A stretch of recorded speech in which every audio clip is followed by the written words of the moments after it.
everyone, I am Jamila Ribibalat from DSED Math 1A and I'll be your instructor for today. So today I will teach you the 13 anatomical movements including the bones and the muscles and how to execute it properly. But before that, I will ask you, what is anatomical movement? An anatomical term of movement are used to describe the action of muscles upon the skeleton. These are the 13 anatomical movements. First is abduction.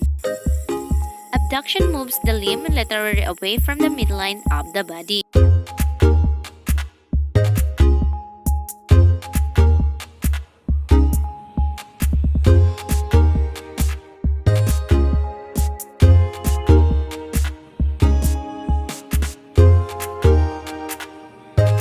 And this is the muscle and the bones that are involved in abduction.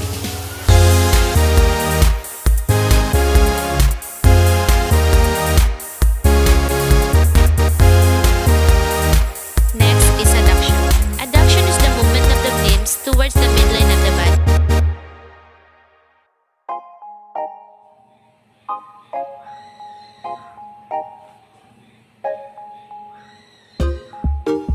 So here are the muscles and the bones that are involved in adduction.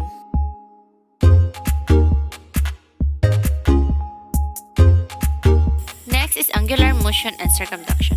Angular motion are produced by changing the angle between the bones of the joint, while circumduction is the movement in a circular manner in which one end of the body region being moved stay relatively stationary while the other end described as circle.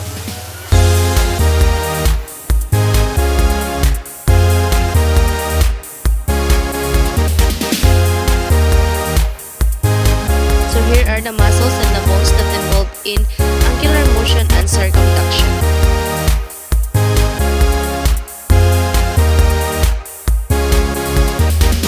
Next is dorsiflexion and plantar flexion. Dorsiflexion is the movement of the foot is upward, while plantar flexion whenever you stand on the tip of your toe or pointing your toes.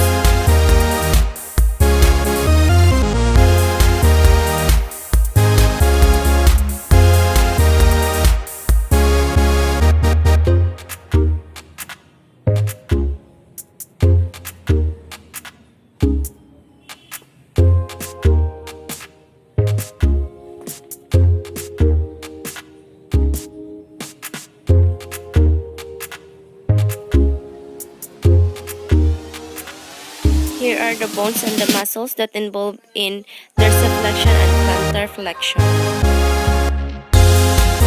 Next is elevation and descension. The upward movement of scapula and shoulder is the elevation, while a downward movement is depression. These movements are used to struggle your shoulder.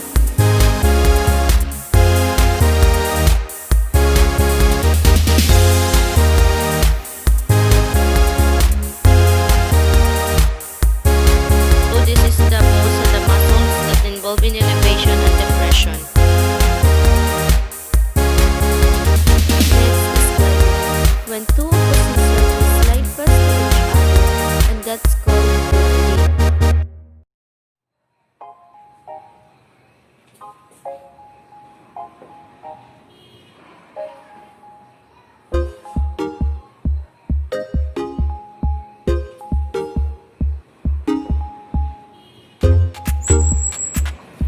So these are the muscles and the bones that are involved in gliding. Next is flexion and extension. Flexion when is an anterior bending of hand or body, while extension involves a posterior direction movement such as straightening from a flexed position or bending backwards.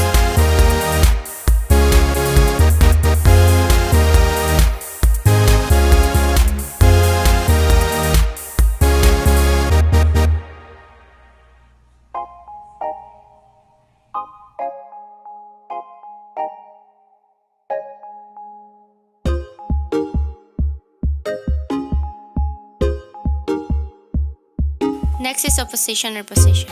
Opposition is the thumb movement that brings the tip of the thumb in contact with the tip of finger, while reposition is returning the thumb to its anatomical position next to the index finger.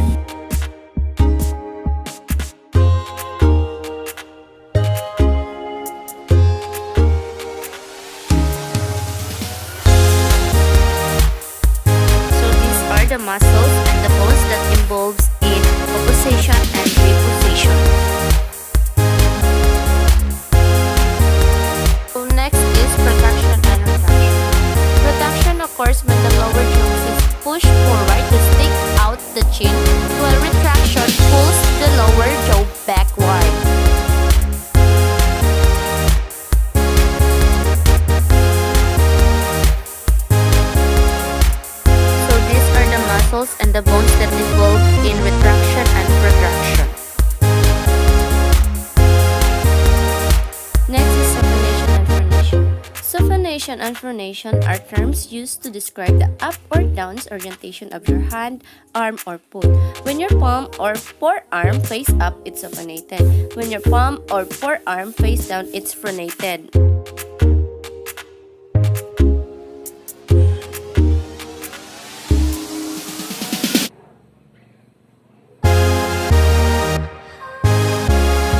So these are the bones and the muscles that are involved in supination and pronation. So lastly is rotation. Rotation is the movement of the body or the limb around the longitudinal axis.